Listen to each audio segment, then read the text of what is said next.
Hi, I'm Matt, and I just wanted to share a bit of my story and talk about God's work in my life.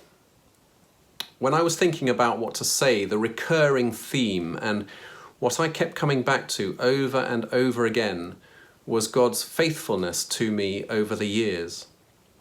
I'd love to start with a verse from the Bible, which is really special to me, and which I'm sure is familiar to many of you as well. It's from Deuteronomy chapter 7, verse 9.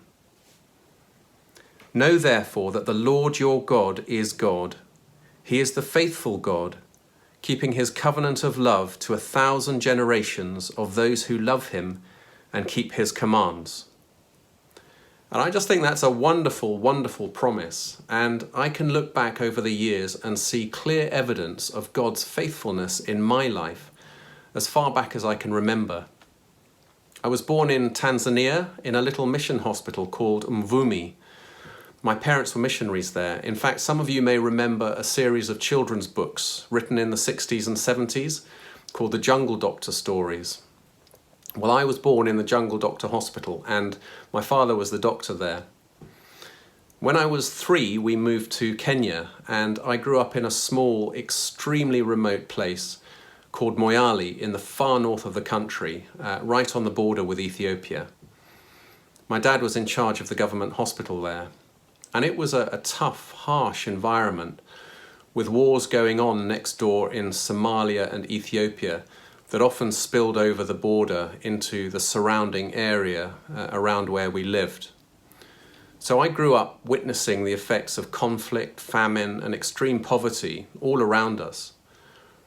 But I also witnessed the amazing outworking of God's love and faithfulness through my parents' lives as they loved and served others in that really tough place. And it's fair to say that my childhood wasn't run-of-the-mill. Living as far away from everything as we did meant that we didn't have access to much. So we had to just make do with what we had, which for us kids was absolutely fine, of course. An old oil drum, for example, doubles up brilliantly as a swimming pool. It also meant, of course, that things like getting to school weren't exactly straightforward. We lived 500 miles across a lava rock desert from the nearest civilization, so there were no school buses where we lived. Thankfully, though, we knew a few friendly pilots who would shuttle us backwards and forwards each term to school. So although it was tough, particularly for my parents, it really was an incredible childhood. And I can look back and see many, many examples of God's faithfulness and miraculous provision for us as a family during that time. I asked Jesus into my heart at an early age, but it wouldn't be true if I said that my walk with God over the years has always been straightforward or easy. It really hasn't. And there was a long period during my teens and 20s when I chose to go my own way and I lived outside his will and blessing for my life.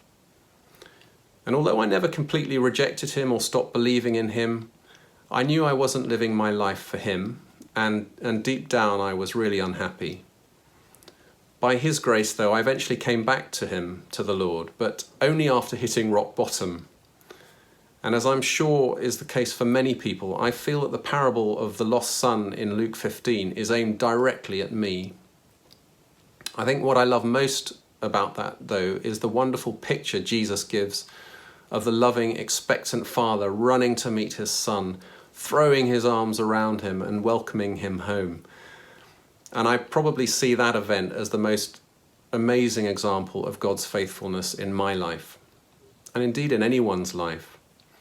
His faithfulness to forgive and throw his arms around us when we come to him and repent at the foot of the cross. Jesus paid the price for us on the cross, and because of that, I'm counted as God's child. That's amazing.